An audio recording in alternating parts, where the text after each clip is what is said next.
তো আজকে আমরা পঞ্চম শ্রেণীর গণিত বইয়ের এখানে 34 পৃষ্ঠার যে 6 নম্বর অঙ্ক দুটি রয়েছে, এখানে একটি 6 নম্বর অঙ্ক রয়েছে এবং এখানে পরবর্তীতে নিচে আরও একটি সবশেষে 6 নম্বর অঙ্ক রয়েছে।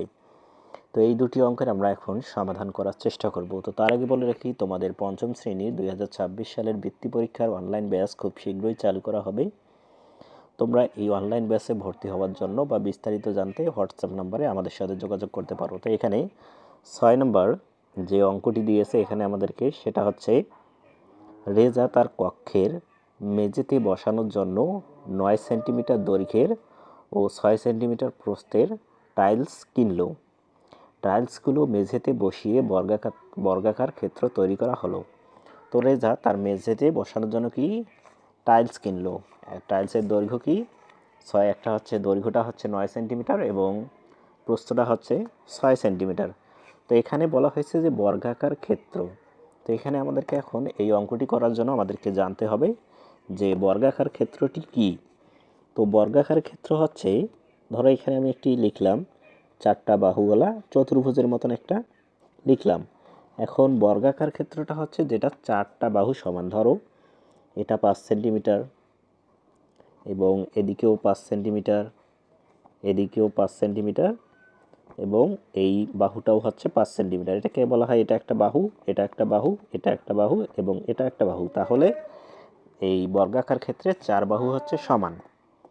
তো এখন এই রেজা সে যে টাইলসগুলো কিনছে 9 সেন্টিমিটার টাইলস এবং 6 সেন্টিমিটার টাইলসগুলো কিনে সে কী করছে, একটা বর্গাকার ক্ষেত্র তৈরি করেছে। মানে সে ঘরের মধ্যে এমনভাবে টাইলসগুলো বসিয়েছে যে ঘরের যে 4 কোণা রয়েছে চারদিকেই সমান সমান হয়ে গেছে, অর্থাৎ এদিকেও যত সেন্টিমিটার, ওদিকেও তত সেন্টিমিটার, এদিকেও এবং এদিকেও তত সেন্টিমিটার। তো এটাই মূলত এখানে বলা হয়েছে। আর এই ভিতরে ধরো এখানে এই যে ক্ষেত্রটা, এটা মনে হচ্ছে চারদিকের একটা বাউন্ডারিটা, আর টাইলসগুলো কোথায় বসানো হয়েছে, এই ভিতরে এভাবে টাইলসগুলো বসিয়ে টাইলসগুলো বসিয়ে কী করা হয়েছে, এই বর্গাকার ক্ষেত্রটি তৈরি করা হয়েছে। আর এই টাইলসের যে দৈর্ঘ্যটা রয়েছে, এটা হচ্ছে দৈর্ঘ্যটা, এটা হচ্ছে 9 সেন্টিমিটার, আর এটা হচ্ছে প্রস্থটা, এটা হচ্ছে 6 সেন্টিমিটার। তো আশা করি বিষয়টা তোমরা বুঝতে পেরেছো। এখন এখানে আমাদেরকে বলেছে ক নম্বরে যে সবচেয়ে ছোট বর্গাকার ক্ষেত্রের দৈর্ঘ্য কত। সবচেয়ে ছোট বর্গাকার ক্ষেত্রের দৈর্ঘ্য কত, মানে এই ধরো এখানে তোমাদের যে বই দিয়েছে এখানে পুরোটাই কিন্তু একটা, আমরা চাইলে কিন্তু এখানে বর্গাকার ক্ষেত্র তৈরি করতে পারবো। এখন বর্গাকার ক্ষেত্র মানে কি, আমি বললাম যে যেটা 4 বাহু সমান। এখন সবচেয়ে ছোট মানে কি, দেখো এই যে এখানে কিন্তু আমরা কিন্তু অনেকগুলো নিয়েই একটা বর্গাকার ক্ষেত্র 4 বাহু সমান করতে পারবো, কিন্তু সবচেয়ে ছোট নেওয়ার জন্য আমাদেরকে কতটুকু নিতে হবে। দেখো এখান থেকে যদি আমরা নেই, এটা হচ্ছে সবচেয়ে ছোট বর্গাকার ক্ষেত্র। দেখো এর চেয়ে আর কিন্তু ছোট নেওয়া যায় না। এর চেয়ে যদি আমরা ছোট নেই তাহলে কিন্তু 4 বাহু সমান হবে না। এর চেয়ে আমরা বড় বর্গাকার ক্ষেত্র নিতে পারবো। কীভাবে, দেখো এই যে এভাবে কিন্তু আমরা যদি নেই তাহলে কিন্তু দেখা যাচ্ছে যে আবার 4টা বাহু সমান হয়ে যায়। এই যে এটা বাহু সমান, এটা বাহু সমান, এটা বাহু সমান। আবার এই যে এটা হচ্ছে সবচেয়ে ছোট, এটা বাহু সমান, এটা বাহু সমান, এটা বাহু সমান, এটা বাহু সমান। কিন্তু এর চেয়ে তুমি যদি একটা দেখো ছোট নিতে চাও তাহলে কিন্তু হচ্ছে না, 4 বাহু সমান হচ্ছে না। তো এটাই বলা হয়েছে যে এই সবচেয়ে ছোট বর্গাকার ক্ষেত্রটির দৈর্ঘ্য কত। আর আমরা গত ক্লাসে কিন্তু লসাগু বিষয়ে আমরা পরিচিত হয়েছি যে লসাগু কখন করতে হয়, যখন দুটি জিনিসের মধ্যে সবচেয়ে ছোট সর্বনিম্ন দুটি বিষয়ের মধ্যে মিলটা বের করতে হয়, সবচেয়ে ছোট মিলটা বের করতে হয়, তখন আমরা কি করি, লসাগু বের করতে। তাহলে এখানে আমাদেরকে কি করতে হবে, এই সবচেয়ে ছোট বর্গাকার ক্ষেত্র বের করার জন্য আমাদেরকে লসাগু করতে হবে। এই 9 সেন্টিমিটার এবং 6 সেন্টিমিটার যদি আমরা লসাগু করি তাহলে কিন্তু আমরা পেয়ে যাব যে সবচেয়ে ছোট বর্গাকার ক্ষেত্রের দৈর্ঘ্যটা আমরা পেয়ে যাব। তাহলে আমরা এখানে যেটা লিখব ক নম্বরে, আমরা কিন্তু গত ক্লাসে আমরা লসাগু নির্ণয় করা শিখেছি। তাহলে এখানে যেহেতু আমাদেরকে বলেছে সবচেয়ে ছোট বর্গাকার ক্ষেত্র দৈর্ঘ্য কত হবে, তাহলে আমরা এখানে লিখব যে সবচেয়ে ছোট বর্গাকার ক্ষেত্র দৈর্ঘ্য বের করার জন্য আমাদেরকে 9 ও 6 এর লসাগু নির্ণয় করতে হবে।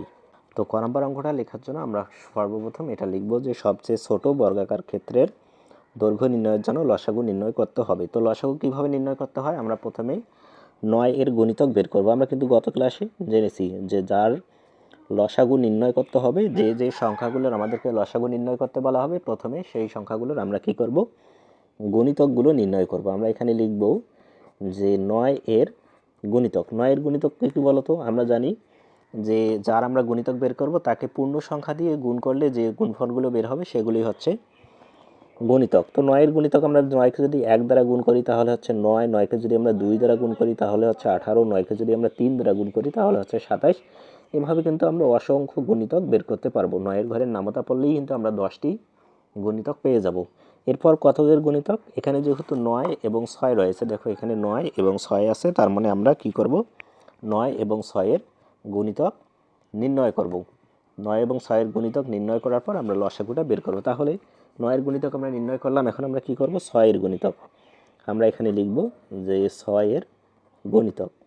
লেখার পর আমরা 6 এর গুণিতকগুলো বের করব। 6 এর গুণিতক আমরা অসংখ্য গুণিতক বের করতে পারবো। 6 দুগুণে হচ্ছে 12, 3 6 18, 4 6 24। এভাবেই কিন্তু আমরা যদি আরও যাই আরও অসংখ্য গুণিতক আমরা নির্ণয় করতে পারবো। তাহলে এবং লসাগু কি মানে? লসাগু মানে কি? ছোট।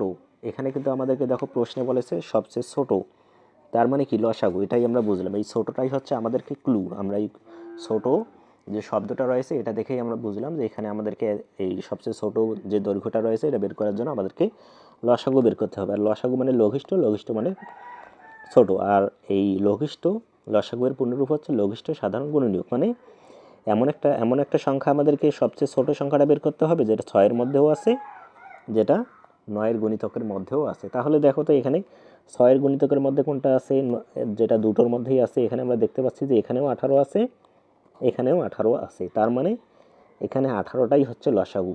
এরপরে যদি আমরা আরও গুণিতক বের করি তাহলে হয়তো আমরা আরও মিল পাবো, কিন্তু সেটা তো 18-র চেয়ে অনেক বড় হবে। দেখো এখানে 9 হয়েছে, 18 হয়েছে, 27 হয়েছে, তারপর কিন্তু আরও 36 হবে, যেগুলো 18-র চেয়ে অনেক বড় হবে। তাহলে এখানে আমরা যেটা পেলাম সবচেয়ে ছোট সেটা হচ্ছে 18।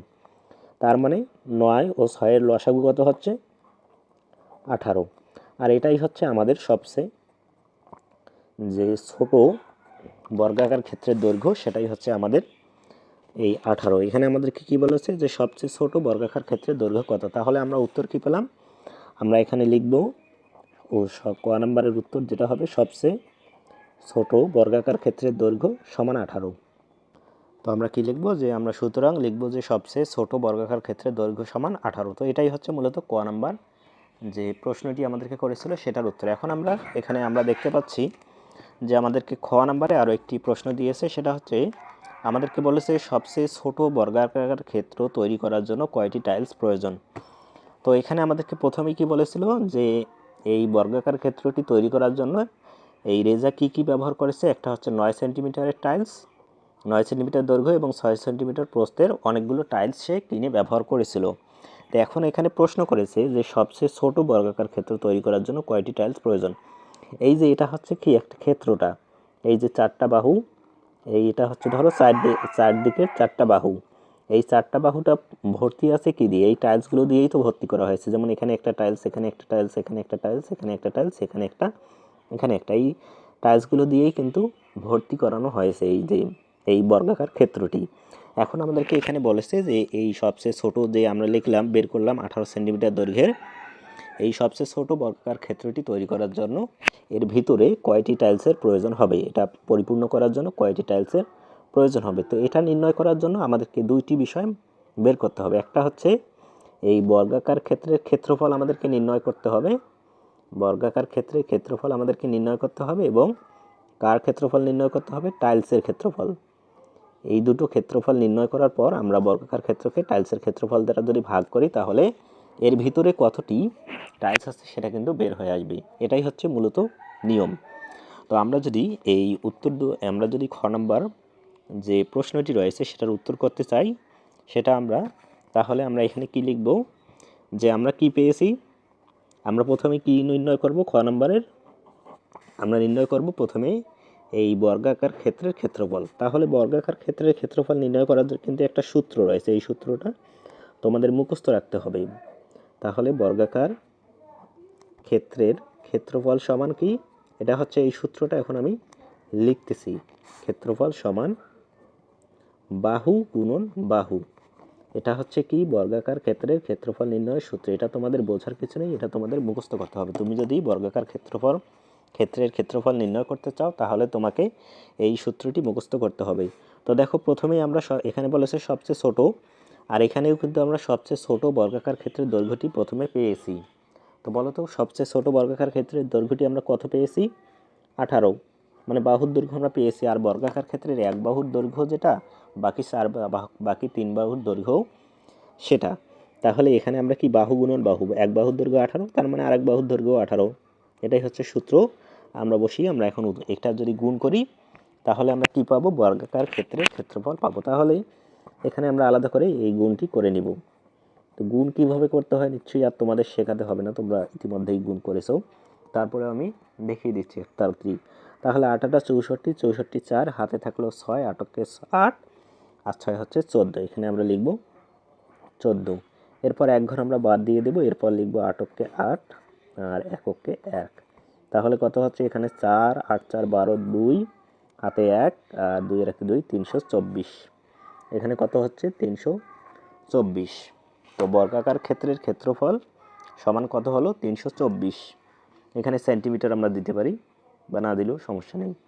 তাহলে আমরা যদি এই সবচেয়ে ছোট বর্গাকার ক্ষেত্রের ভিতরে কতটি টাইলস আছে, কয়টি টাইলস প্রয়োজন হবে এটা নির্ণয় করার জন্য প্রথমে আমরা বর্গাকার ক্ষেত্রের ক্ষেত্রফলটা নির্ণয় করব। তারপর আমরা কি নির্ণয় করব?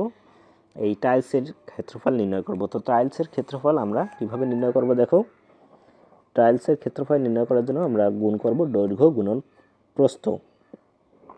তাহলে এখানে আমরা লিখব যে টাইলসের ক্ষেত্রফল সমান দৈর্ঘ্য গুণন প্রস্থ। আমরা কিন্তু প্রশ্নে আমাদের দেয়াই ছিল যে দৈর্ঘ্য কত এবং প্রস্থ কত, এটা আমাদেরকে যে আমরা পেয়ে গেছি। এখানে আমরা পেয়ে গেছি যে দৈর্ঘ্য হচ্ছে 9 সেন্টিমিটার আর প্রস্থ হচ্ছে 6 সেন্টিমিটার। তাহলে আমরা এখানে দৈর্ঘ্যটা লিখব, দৈর্ঘ্য কত সেন্টিমিটার? 9 সেন্টিমিটার, এবং প্রস্থ হচ্ছে 6 সেন্টিমিটার। এখানে আমরা দেব যে সেন্টিমিটার, সেমিতে হচ্ছে সেন্টিমিটার, মি মানে হচ্ছে সেন্টিমিটার। তো এখানে আমরা কত? 6 লং 54 সেন্টিমিটারটা হচ্ছে এই টাইলসের ক্ষেত্রফল। তো এখন যদি আমরা এই বর্গাকার ক্ষেত্রের ক্ষেত্রফলটাকে টাইলসের ক্ষেত্রফল দ্বারা ভাগ করি তাহলে এই সবচেয়ে ছোট বর্গাকার ক্ষেত্রের ভিতরে কয়টি টাইলসের প্রয়োজন হবে সেটা খুব সুন্দরভাবে আমরা নির্ণয় করতে পারবো। তাহলে আমরা লিখব যে এখানে লিখব সবচেয়ে ছোট বর্গাকার ক্ষেত্র তৈরি করার জন্য টাইলসের প্রয়োজন হবে, আমরা এই 324কে 54 দ্বারা ভাগ করব। বর্গাকার ক্ষেত্রের ক্ষেত্রফলকে আমরা টাইলসের ক্ষেত্রফল দ্বারা যদি ভাগ করি তাহলেই কিন্তু আমরা কয়টি টাইলস এখানে প্রয়োজন হচ্ছে এই বর্গাকার ক্ষেত্রটির মধ্যে সেটা আমরা পেয়ে যাব। তাহলে আমরা এখানে ভাগ দেব যে 324 ভাগ হচ্ছে 54 এত টি। তো এখন আমরা এটা আলাদা করে যদি ভাগ করে নেই, এভাবে আমরা আলাদা করে এটা ভাগ করে নেব, তাহলে আমরা কিন্তু এই উত্তরটি পেয়ে যাব। তো 324কে তোমরা যদি এই 54কে তোমরা যদি 6 দ্বারা গুণ করো তাহলে কত হচ্ছে? দেখো, 4 6 24-এর 4, হাতে 2 এবং 5 6 30 আর 2 হচ্ছে 32। তার মানে এখানে আমরা এই 324কে 54 দ্বারা যদি ভাগ করি তাহলে উত্তর হচ্ছে 6। তার মানে এখানে 6টি টাইলসের প্রয়োজন হবে এই সবচেয়ে ছোট বর্গাকার ক্ষেত্র নির্ণয়ের জন্য বা তৈরি করার জন্য। এখানে দেবা তৈরির জন্য টাইলসের প্রয়োজন 6টি। এটাই হচ্ছে খ নম্বর যে প্রশ্নটি সেটার উত্তর। এখন কিন্তু আমাদেরকে আরও একটি প্রশ্ন করেছে, সেটা হচ্ছে গ নাম্বার, দ্বিতীয় ক্ষুদ্রতম বর্গাকার ক্ষেত্র তৈরি করার জন্য কয়টি টাইলসের প্রয়োজন হবে।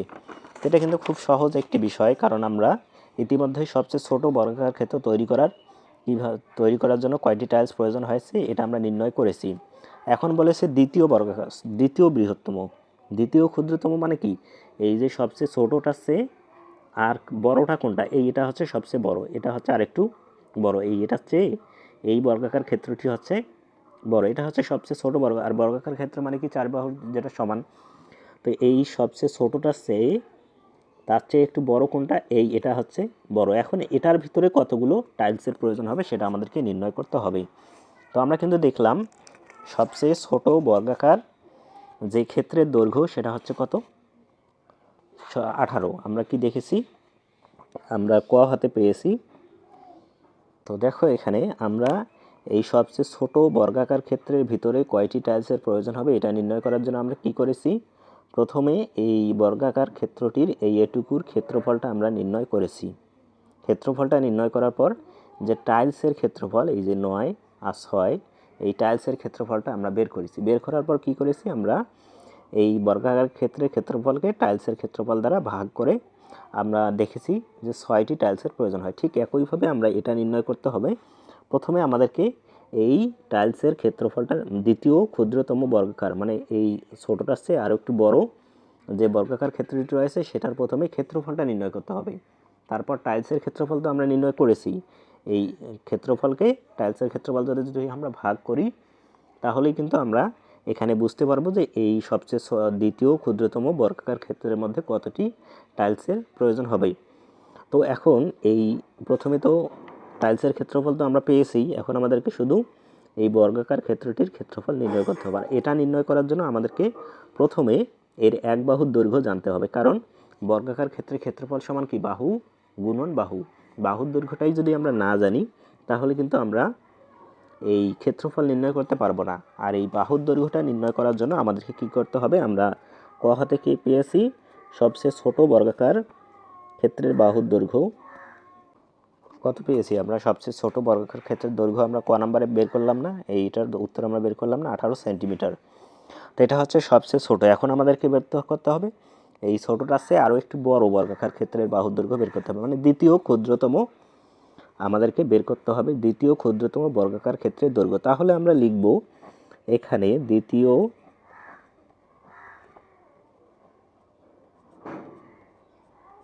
তো আমরা এখানে লিখব যে দ্বিতীয় ক্ষুদ্রতম বর্গাকার ক্ষেত্রের দৈর্ঘ্য সমান আমরা কত লিখব বলো, আমরা কিভাবে এটা নির্ণয় করব।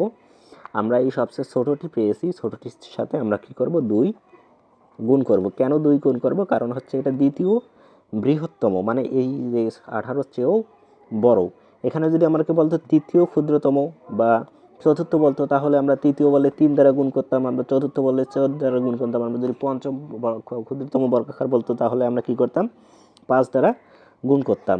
এটাই হচ্ছে মূলত এই বর্গাকার ক্ষেত্রের দৈর্ঘ্য বের করার এখানে নিয়ম। তাহলে হচ্ছে 18 দুগুণ 36 সেন্টিমিটার।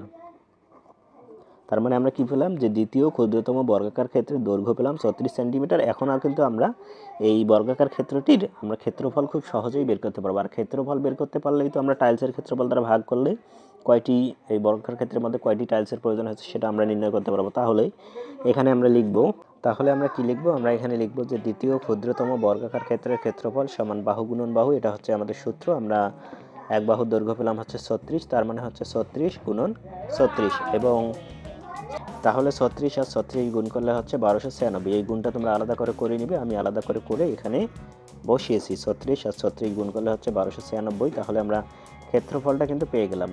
আর আমাদের টাইলসের প্রয়োজন, এটা বের করার জন্য আমাদের কি কি লাগবে, এই যে ক্ষুদ্রতম বর্গাকার ক্ষেত্রের ক্ষেত্রফলকে আমরা যদি টাইলসের ক্ষেত্রফল দ্বারা ভাগ করি তাহলে কিন্তু আমরা পেয়ে যাব। তাহলে টাইলসের ক্ষেত্রফল আমরা পেয়েছি 54। তাহলে টাইলসের প্রয়োজন হবে এই 1296, যেটা হচ্ছে বর্গাকার ক্ষেত্রের ক্ষেত্রফল, সেটাকে আমরা 54 দ্বারা ভাগ করব।